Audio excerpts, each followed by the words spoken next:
come in and check out our ocean view room on the tropical island of Nusa Lembongan. The room is a traditional Balinese style with the dark wood and earthy tones, but it was still so nice, and as you can see, a decent size for everything we needed it to be.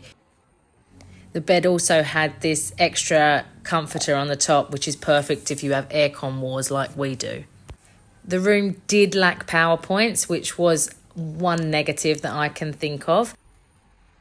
The bathroom was huge, as you can see here, and wait for it, if you just come through here and have a look up here, there's a sneaky little ocean view.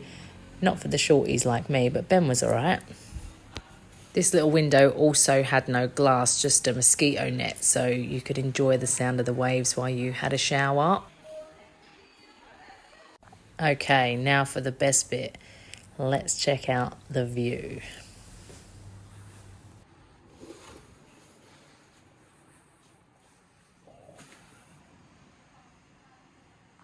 This place is absolutely perfect if you just want to kick back and relax and enjoy island life for a bit.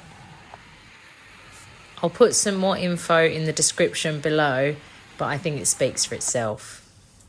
Absolute bliss.